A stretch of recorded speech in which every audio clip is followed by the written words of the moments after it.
예수 그리스도를 우리의 구세주와 주님으로 믿는 성도 여러분, 하나님께서 이 세상에 살아가는 여러분들의 삶의 모습을 보시고서는 어떤 생각을 가지고 계시겠습니까? 한번 좀 물어볼까요?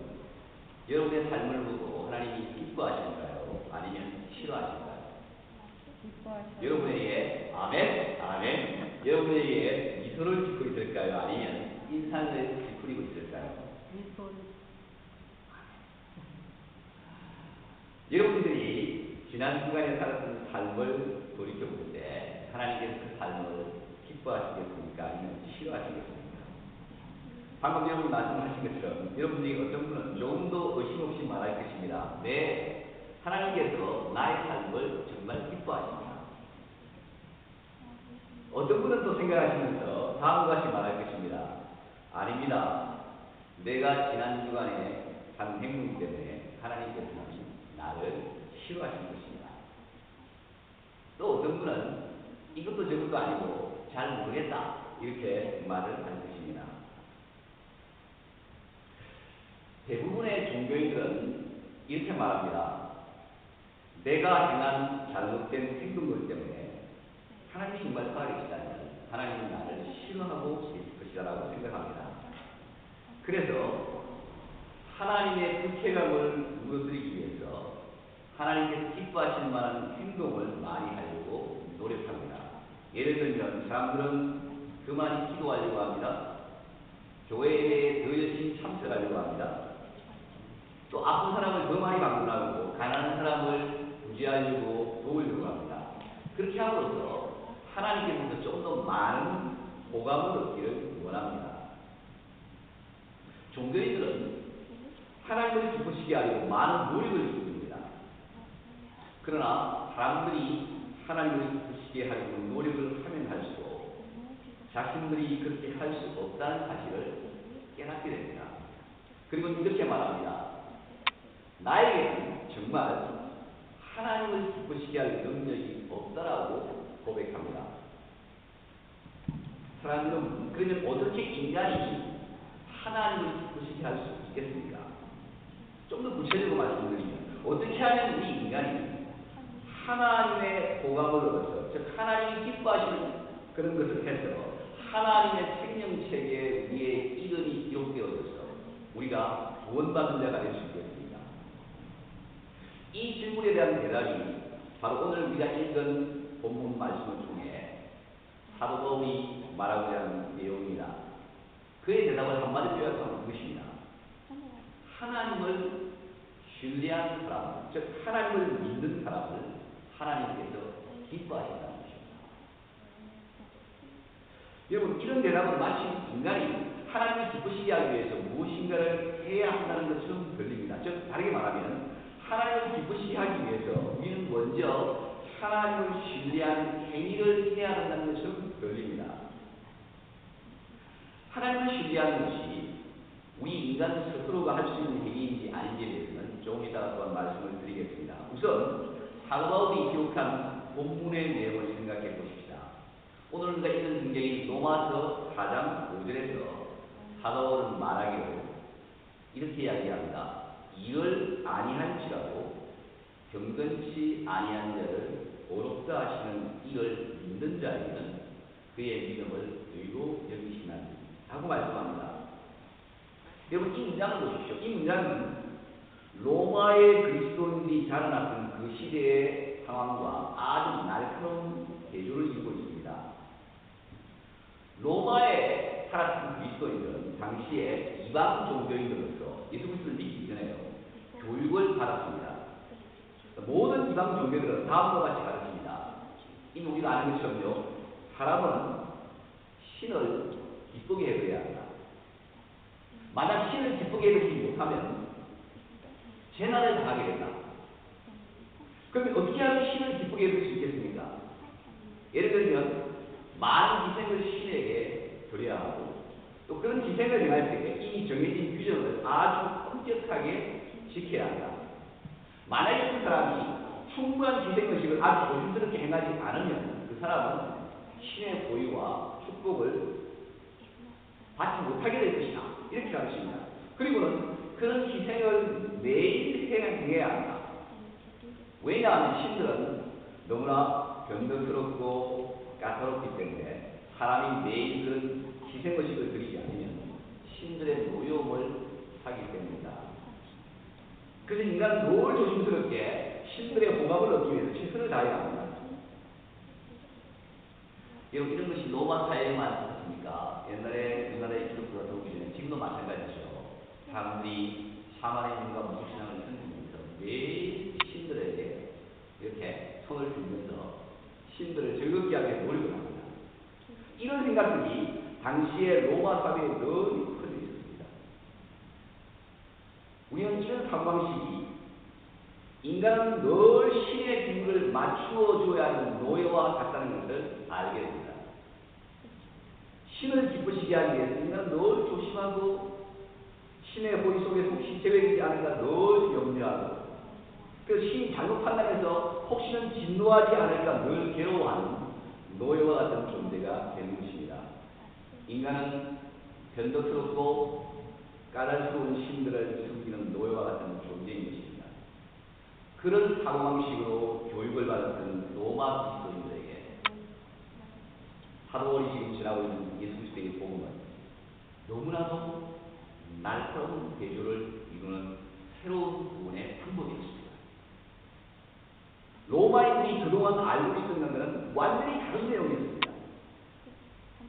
사도는 로마 3장의 뒷부분에서 로마인들이 이런 놀라운 영광의 복음을 설명하고 있습니다. 무엇보다 먼저 로마 3장 23절에서 이 복음은 이렇게 말합니다. 모든 사람이 죄를 범하였음에 하나님의 영광에 이르지 못한다라고 주장하고 있습니다. 다르게 말하면 이렇습니다. 이 세상에 있는 어떤 사람도, 아무리 그 사람이 선하다고 하더라도 어떤 사람도 하나님을 기쁘시게 할 수 없다는 것입니다. 이 지구상에 살고 있는 단 한 사람도 하나님의 호감을 얻을 수 있는 능력이 없습니다. 자신 스스로의 힘으로서 그 어떤 사람도 하나님의 생명책에 그 이름이 기록되어져서 천국에 들어갈 수가 없다라고 성경을 설명하고 있습니다.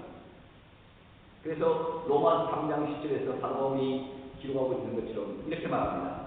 기록된 바 의인은 없나니 하나도 없습니다. 깨닫는 자도 없고 하나님을 찾는 자도 없고 다 치우쳐 무익하게 되고 선을 행하는 자는 없나니 하나도 없다. 누구도 선을 행할 수 없기 때문에 로마 3장 19절에서는 다음과 같이 결론을 짓고 있습니다. 온 세상으로, 이 말은 온 세상에 있는 사람으로 하여금 하나님의 심판 아래 있게 하려 함입니다. 이 땅에서 그동안 역사를 통해 살아왔었고 현재 지금 2014년을 살고 있고 앞으로 또한 이 땅이 마지막 때까지 살게 될 모든 사람들은 하나님 앞에서 죄인들입니다. 하나님의 심판을 받아야 합니다. 그들이 아무리 많은 노력과 수고를 한다고 하더라도 결코 단 한 사람도 하나님의 승인과 호감을 얻을 수가 없습니다. 사도는 주장합니다. 죄인들 스스로의 노력으로는 하나님의 인정을 받아 천국에 갈 수 있는 길은 결코 없다. 사랑하는 여러분, 이런 복음의 주장은 당시에 로마 그리스도인들이 교육을 받았던 배경과는 완전히 다른 것입니다. 그러면 여러분, 인간이 이처럼 하나님의 호감을 얻을 수 있는 능력이 전혀 없다면 하나님께서는 그 어떤 사람도 기뻐하시지 않겠습니까? 결코 그런 것은 아닙니다. 하나님께서 아무런 대가 없이 어떤 사람들은 자신의 호감을 얻도록 만드셨습니다. 할렐루야. 여러분, 어떻게 사람들이 하나님의 호감을 얻는 것이 가능합니까? 하나님께서 예수 그리스도를 그 사람들의 죄값을 대신 지불하시는 희생 제물로 만드심으로 가능했습니다. 그런 진리가 로마서 3장 25절에 기록되어 있습니다. 그게 보시면 이렇게 되어 있습니다. 이 예수를 하나님이 그의 피로 인하여, 즉 예수 그리스도의 피로 인하여 믿음으로 말미암은 화목제물로 세우셨습니다. 여러분, 여기에 나타난 화목제물이라는 단어의 뜻은 이것입니다. 인간의 죄가 거룩하신 하나님의 진노를 일으켰습니다. 그러나 하나님께서는 진노를 받아 마땅한 죄인들에게 벌을 내리는 대신에 그 벌을 예수 그리스도에게 대신 내리셨습니다. 그 결과 이제는 더 이상 죄인들에게 내리실 진노가 없게 된 것입니다. 즉 예수 그리스도께서 죄인인 인간과 거룩한 하나님의 사이를 화목하게 만드시는 희생 제물이 되신 것입니다. 그렇게 하나님이 만드셨습니다. 하나님께서 죄인들에게 진노하시도 않고 벌을 내리시도 않게 되었습니다. 오히려 하나님께서는 죄인들을 하나님의 가족 안으로 받아들이셔서 하나님의 아들로 입양하셨습니다. 그리고는 그들을 죄가 없다라고 선언하십니다. 그리고 그들을 기뻐하십니다. 이런 진리를 로마서 3장 24절 다음과 같이 나오고 있습니다. 그리스도 예수 안에 있는 구속으로 말미암아 하나님의 은혜로 값없이 아무런 대가 없이 의롭다 하심을 받은 자 배우는 자라고 기록하고 있습니다. 로마서 4장 5절에서 하나님께서는 경건치 아니한 자를 의롭다고 하셨습니다. 물어봅시다. 그러면 무슨 대가를 받고 하나님께서 그렇게 하셨습니까? 로마서 3장 28절에서 바울은 말합니다. 하나님의 은혜로 값없이 의롭다 하심을 얻었다라고 선언하고 있습니다. 죄인들이 지불한 대가는 무엇입니까, 여러분? 아무것도 없습니다. nothing입니다. 죄인들은 하나님의 생명식에 기록되어지기 위해서 특별한 예식을 행할 필요가 전혀 없습니다. 죄인들이 하나님의 복음을 계속 얻기 위해서 특별한 행동을 할 필요가 전혀 없습니다. 죄인들을 아무 대가 없이 의롭게 만드신 것은 하나님의 결정이십니다. 우리는 이 복음의 내용이 이방 종교와는 날카로운 대조를 이루고 있다는 것을 알아야 합니다. 로마 사람들이 하나님의 생명책에 기록되어져 천국에 가기 위해서는 무엇을 해야 합니까?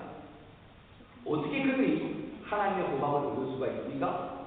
어떻게 그들이 하나님의 인정을 계속 받을 수 있습니까? 여러분, 이 질문을 저와 여러분 이 자신에게 한번 적용시켜 봅시다. 여러분이 하나님의 생명책에 기록되어져 천국에 가기 위해서는 무엇을 해야 합니까?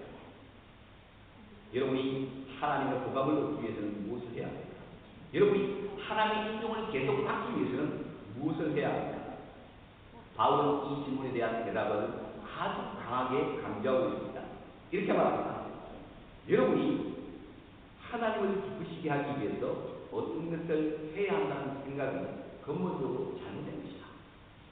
그런 생각은 복음과 반대되는 것이다. 하나님의 복음은 인간의 힘으로는 결코 얻을 수 없다.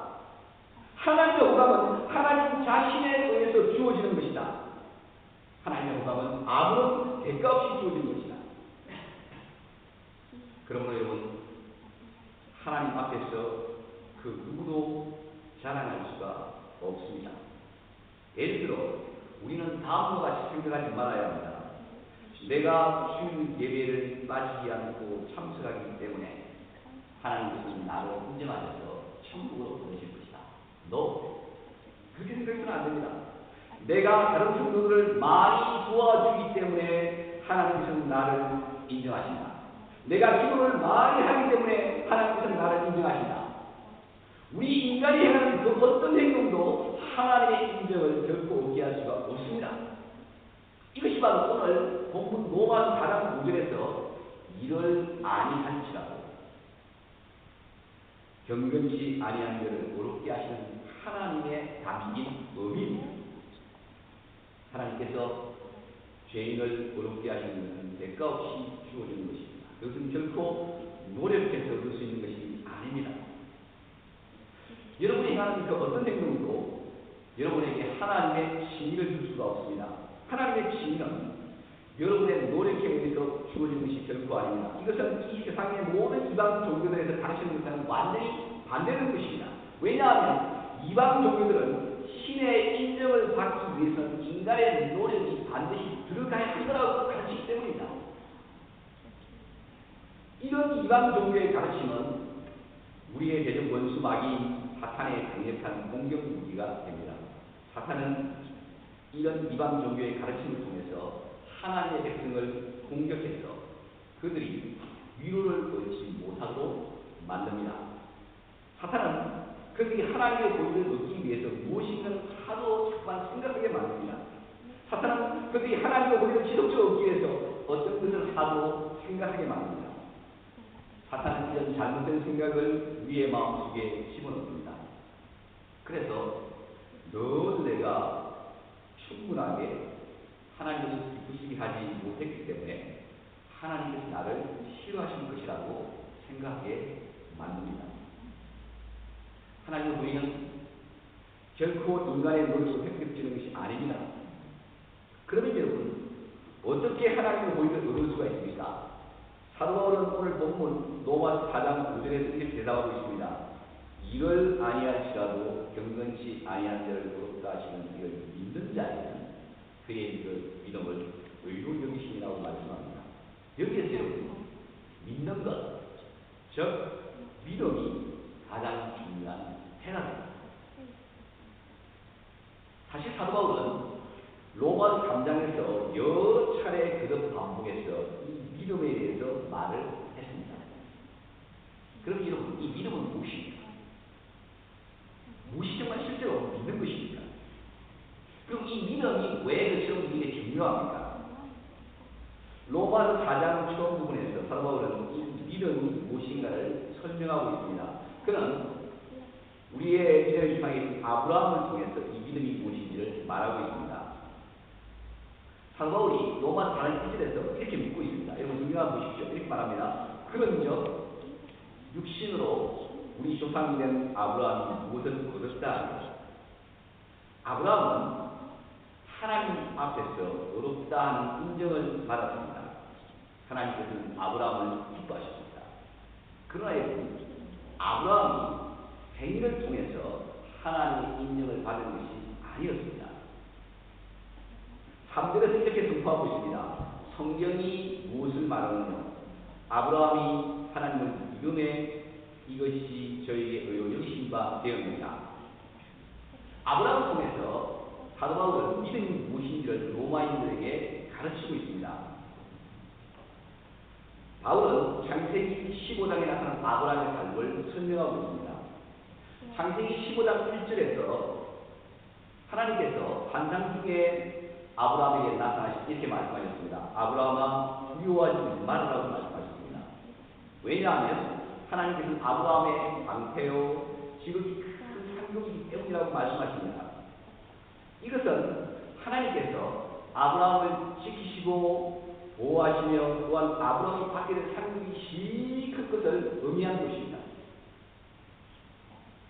아브라함은 이런 하나님의 약속에 대해서 어떤 반응을 보였습니까? 여러분 창세기 15장을 자세히 살펴보시면 아브라함은 처음에는 부정적인 반응을 보였습니다. 아브라함은 그렇게 반응합니다. 하나님, 저에게 그런 큰 상급을 약속해 주시니 너무 감사합니다. 그래서 저에게 두려워하지 말라고 말씀하시니 또한 감사합니다. 그러나 하나님 한번 보십시오. 옛날에도 하나님께서 저에게 그런 멋진 약속을 말씀하지 않았습니까? 그런데 현재 지금 상황에서 그런 것들은 전혀 저에게 일어나고 있지 않습니다. 사실 여러분 창세기 12장 2절에서 하나님께서는 아브라함에게 다음과 같이 약속하였습니다. 내가 너로 큰 민족을 이루고 네게 복을 주어서 네 이름을 창대케 하니 너는 복의 근을 이을지라. 창세기 13장 15절 16절에 보면 다음과 같이 약속을 드렸습니다. 보이는 땅을 내가 너와 네 자손에게 주리니 영원히 됩니다. 내가 네 자손도 땅에 티끌같게 되리라. 사람이 땅에 티끌을 넘기 셀 수 있을진데 네 자손도 되리라. 이렇게 말씀하십니다. 이 말씀을 보면 여러분, 하나님께서 이미 아브라함에게 자녀에 대한 약속을 여러 번 주셨습니다. 또한 창세기 15장 1절에서도 동일하게 큰 상급을 하나님께서 지금 약속하고 있지만 현재 아브라함의 상급은 어떻습니까? 단 한 명의 자녀도 없습니다. 그렇기 때문에 부정적인 반응을 할 수밖에 없죠. 그래서 2절과 3절에 보면 이렇게 하나님이 아브라함을 대답하고 있습니다. 아브라함이 가로되 주 여호와여 무엇을 내게 주시려나이까? 나는 자식이 없습니다. 아브라함이 또 가로되 주께서 내게 신을 아직 안 이루셨기 때문에 내 집에 길리운 자가 나의 부사가 될 것입니다. 이것은 하나님께서 아무리 저에게 많은 약속을 하신다 하더라도 현재 나에게는 자녀가 없기 때문에 나의 종인 엘리에셀이 내가 가진 모든 것을 받을 부사가 될 것이라고 아브라함은 하나님이 지금 말하고 있는 것입니다. 여러분 이 말씀 생각해 보십시다. 아브라함은 자신의 말과 행동으로 하나님의 약속이 성취될 것을 전혀 기대하지 않고 있다는 것을 확실하게 증명하고 있습니다. 아브라함에게 자녀가 있을 것이라는 하나님의 약속은 헛된 것이다 라고 말하고 있는 것입니다.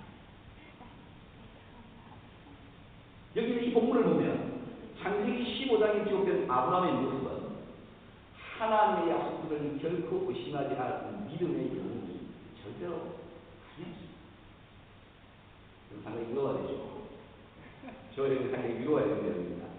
아브라함이 하나님의 약속을 그처럼 의심했지만 창세기 15장 4절에서 하나님께서는 아브라함에게 다음과 같이 말씀하셨습니다. 여호와의 말씀이 그에게 임하여 가라사대 그 사람은 너의 부사가 아니라 이 몸에서 날짜가 내 부사가 아니라.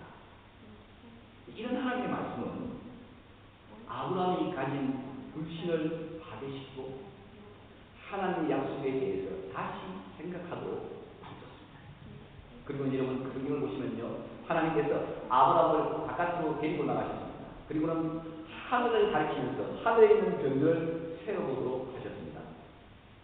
아브라함이 고개를 뒤로젖히고 하늘에 있는 수많은 별들을 바라보았습니다. 아브라함은 끝없이 펼쳐져 있는 무한 하늘 아래에서 자신이 너무나 작은 존재라고 하는 것을 느꼈습니다. 이때 하나님께서 다시 말씀하셨습니다. 보라, 네 자손이 하늘의 별들과 같으리라. 여러분, 하나님의 이런 말씀이 아브라함에게 이성적으로 생각하면 얼마나 터무니없게 들렸겠습니까? 하늘에 반짝이는 수개의 별들, 그 밑에 있는 조그마한 지구에 서 있는 한 인간 아브라함, 외롭게 서서 셀 수 없이 넓고 강한 하늘을 그가 바라보고 있었습니다. 그리고는 저쪽 텐트에서는 잠을 자고 있는 이 늙어버린 아이를 낳을 수 있는 자신의 아내를 생각했습니다. 그런데 그 아내가 그렇게 많은 자손을 가지고 있다는 약속을 하고 있지만 현재 자기가 볼 때는 그 아내는 불임 상태입니다. 이미 모든 경수가 끝냈습니다. 아이를 낳을 수 있는 능력이 없었습니다. 어떻게 아브라함의 아이가 그렇게 많은 자녀의 어머니가 될 수 있겠습니까? 이것은 도저히 말이 안 되는 약속이었습니다. 하나님께서 이미 하셨던 약속들처럼 이번에 하신 하나님의 약속도 확실하게 헛된 것처럼 아브라함에게 걸렸습니다. 그러나 여러분, 이 약속은 아브라함이 지금 보고 있는 하늘의 수많은 별들을 존재하게 하셨던 하나님의 말씀이었습니다. 이 약속에 대한 아브라함의 반응은 무엇이었습니까? 아브라함은 이 약속이 말도 안 되는 소리라고 비웃지 않았습니다. 대신에 아브라함은 광대한 우주를 보고 그 순간 너무나도 놀라워서 자신이 그 모든 광대한 우주를 창조하신 하나님 앞에서 너무 작은 존재라고 하는 것을 느꼈습니다. 또한 아브라함은 아무도 없는 가운데서 별들을 창조하신 하나님의 위대한 능력을 그 영혼이 어렴풋이 깨달았습니다. 그래서 아브라함은 그런 위대하신 하나님 앞에서 자신이 할 수 있었던 가장 적합한 것을 했습니다. 그것이 무엇입니까? 그것이 바로 창세기 15장 6절에 이렇게 기록되고 있습니다. 아브라함이 여호와를 믿었다 하고 말하고 있습니다. 아브라함이 여호와를 믿었다. 다른 말하면 이것입니다.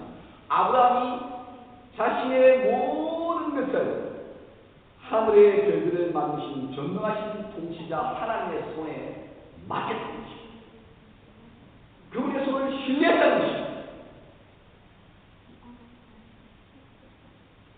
땅 위에서 자신의 고개를 도제치고서 하늘 위에 있는 셀 수 없는 별들을 바라보면서 자신이 너무나도 작은 존재라고 느끼고 있는 그 아브라함은 누구였습니까? 하늘을 만드신 창조자의 말씀에 감히 누가 불신의 도전을 던질 수가 있겠습니까? 하나님을 아브라함은 하나님을 믿었습니다. 아브라함은 하나님께 하신 말씀을 받아들였습니다. 아브라함은 그의 모든 미래를 이 위대하신 하나님께 맡겼습니다. 보십시오, 여러분. 바로 이것이 믿음입니다. 아브라함은 하나님 하신 말씀을 받아들였습니다. 아브라함은 하나님께서 말씀하신 대로 되어질 것을 기대했습니다. 자신에게 자식이 있을 것을 기대했습니다. 아브라함은 전능하신 창조자이신 하나님을 믿었습니다. 아브라함은 엘리에셀이 자신의 상처가 될 것이라고 말한 그의 불신을 버리고 하나님의 약속이 이루어질 것을 믿었습니다.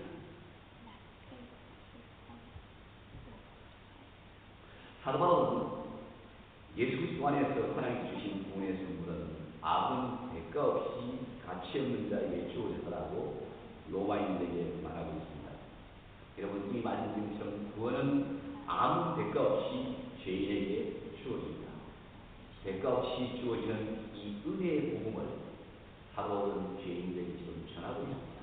이것은 마치 여러분 하늘의 별처럼 큰 자손을 주시겠다는 하나님의 약속이 아브라함에게 전해되고 있는 것과 같은 것입니다. 아브라함이 자손에 대한 하나님의 약속에 반응을 했던 것처럼 그렇게 죄인들은 예수 그리스도 안에 있는 구원을 주겠다는 하나님의 약속에 반응할 필요가 있습니다. 창세기 25장에 있는 아브라함의 경우처럼 한 사람 아브라함의 반응은 정말 적합했습니다.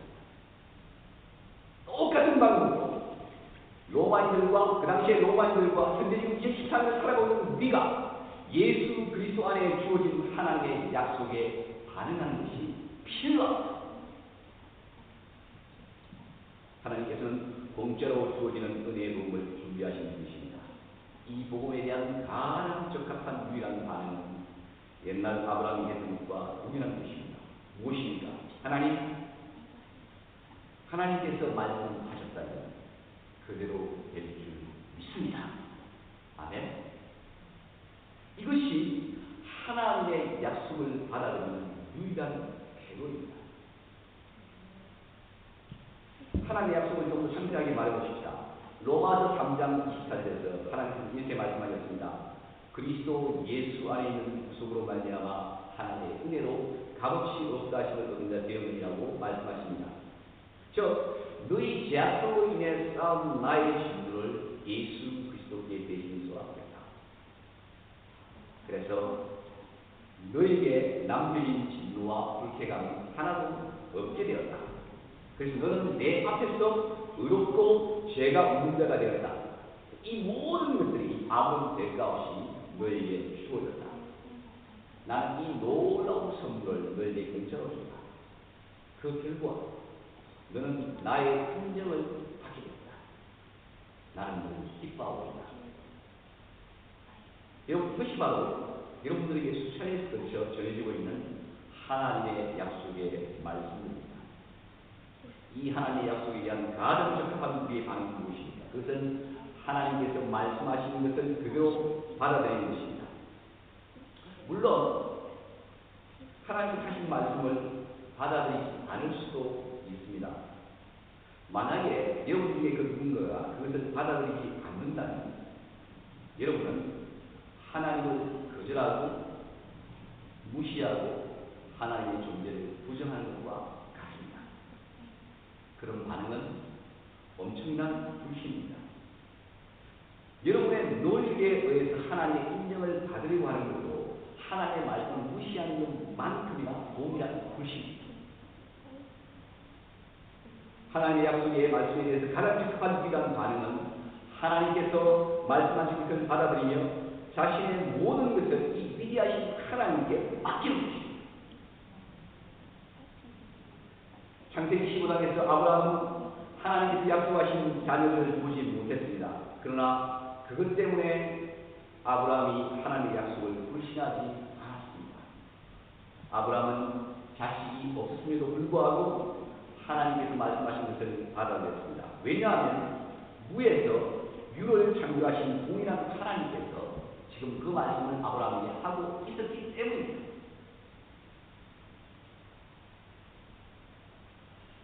오늘날 우리가 하나님께서 나를 인정하고 계신다는 것을 우리의 느낌으로 느끼지 못할 수도 있습니다. 또한 하나님께서 나를 기뻐하신다는 것을 경험하지 못할 수도 있습니다. 그러나 여러분, 그런 느낌 때문에 하나님의 말씀을 부정할 수는 없습니다. 아브라함처럼 우리는 하나님께서 말씀하셨기 때문에 하나님의 말씀을 받아들여야 합니다.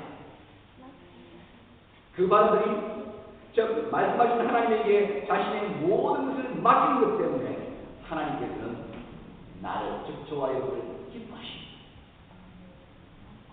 그것이 바로 무엇입니까? 그것이 바로 믿음입니다. 그것이 바로 하나님을 믿는 것입니다. 받아들이는 태도, 즉 자신을 하나님께 맡기는 태도입니다. 이것이 바로 사도 바울이 오늘 본문을 통해서 경건치 아니한 자를 부럽다 하시는 그 믿는 것을 통해서 우리에게 말하고자 하는 의미입니다. 믿음을 가진 사람은 하나님께서 경건치 않은 자를 부럽게 하신다는 좋은 소식을 받아들입니다. 예수님 때문에 죄인을 어렵다고 선언하시는 복된 소식을 받아들입니다. 하나님께서 그런 나를 기뻐하시고 계신다는 복음을 받아들입니다. 그래서 믿음을 가진 사람은 이렇게 고백합니다. 나는 하나님께서 말씀하신 것이 진리인 것임을 알기에 그대로 받아들입니다. 그래서 나는 아주 만족합니다. 나는 더 이상 하나님의 인정을 얻을 필요가 없습니다. 왜냐하면 나는 이미 하나님의 인정을 그리스도 안에서 받았기 때문입니다. 그것이 바로 믿음입니다. 다시 한번 말씀드립니다. 만약 우리가 하나님께서 계신다는 것을 진실로 믿는다면 우리의 유일한 반응은 하나님께서 하신 말씀을 그대로 받아들이는 것입니다. 예수 그리스도의 복음이 여러 차례 여러분에게 선포된 것처럼 오늘 지금 이 오후 시간에도 역시 여러분에게 전달되었습니다. 복음은 이것입니다. 여러분 위에 부어진 하나님의 진노가 예수 그리스도께서 부어졌다는 것입니다. 그리스도께서 여러분을 대신해서 하나님의 진노를 풀어주셨습니다. 그 결과 하나님께서 예수님 때문에 여러분을 어렵게 여기십니다. 이 복음에 대한 여러분의 반응은 무엇입니까? 여러분 하나님의 말씀을 듣는 그대로 순수하게 받아들이겠습니까? 그렇게 할 때 여러분은 더 이상 하나님의 인정을 구할 필요가 없습니다. 왜냐하면 예수님 때문에 하나님의 생명책에 여러분의 이름이 기록되어졌기 때문입니다. 하나님께서는 그런 여러분을 지금 기뻐하고 계십니다. 그러면 여러분이 하나님께서 말씀하신 것을 순수하게 받아들이게 되면 하나님께서 무엇을 해 주시겠다고 말씀하고 계십니까? 바울은 로마서 4장 5절에서 그의 대답을 이렇게 기록하고 있습니다. 그의 믿음은 의로 여기신다. 여기에 그 믿음을 얻으시면서 무엇을 의미하냐? 그 내용도 역시 창세기 15장 6절에 나온 내용입니다. 즉 자녀를 주시겠다는 하나님의 약속에 대한 아브라함의 반응은 하나님을 아브라함이 믿었다는 것입니다. 아브라함의 이런 믿음에 대해서 하나님께서 어떻게 반응을 하고 있습니까? 그것은 여호와께서 이를 그의 의로 여기셨다고 말씀합니다. 바울이 말하는 본문의 핵심은 이것입니다. 아브라함이 하나님의 약속을 믿은 것을 아브라함의 의로 여기신 것과 똑같이 우리가 하나님의 약속을 믿는 것을 우리의 의로 여기십니다. 하나님의 약속을 믿는 사람을 어렵게 여기신다는 것은 예수님 때문에 하나님 앞에서 죄가 없는 자가 되는 것을 말하는 것입니다. 예수님 때문에 하나님의 인정을 받은 자가 된 것을 말하는 것입니다. 예수님 때문에 하나님의 자녀가 된 것을 말합니다. 그러므로 하나님의 약속을 믿는 사람을 하나님께서는 기뻐하십니다. 하나님께서는 그런 믿음에 받는 것을 아주 기뻐하십니다. 하나님의 말씀을 순수하게 있는 그대로 받아들이는 것을 아주 기뻐하십니다. 하나님께서 기뻐하시는 사람은 하나님의 인정을 받은 증거를 그 마음속에 가지고 있습니다. 그것이 무엇입니까? 죄 사함과 영생입니다. 그런 증거들은 매일의 자신의 삶 속에서 영혼 속에서 고백되었습니다. 매일 우리의 남은 죄가 있기 때문에 우리의 죄를 하나님 앞에서 자백하게 되고 하나님 우리에게 요구하시는 죄 용서를 경험하고 매일 영혼 속에 영원한 생명 예수 그리스도의 영이 살아있음을 우리가 경험합니다. 죄 사함과 영생입니다. 사랑하는 여러분, 하나님의 인정을 받기 위해서 우리는 무엇을 해야 합니까? 어떤 기생제사를 드릴 필요가 없습니다. 어떤 예식을 거행할 필요가 없습니다. 기도하거나 교회 가거나 성경을 읽는 일에 집착할 필요가 없습니다. 하나님의 인정을 받는 것은 결코 우리의 노력에 달려있지 않습니다. 그리스도께서 여러분을 위해 십자가에서 희생제사를 드리시고 하나님의 인정을 획득하셨습니다. 이제 하나님께서는 그런 인정을 자유롭게 아무 대가 없이 여러분에게 주시고 계십니다. 어떻게 우리가 이 위대한 복음에 반응을 해야 합니까?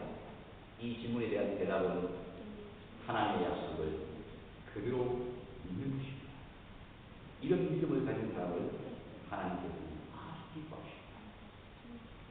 하나님께서 이런 보배로운 믿음을 여러분 모두에게 주시기를 주의 이름으로 간절히 축원합니다. 아멘. 다음 일어나셔서 마지막 찬양을 드리도록 하겠습니다.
The way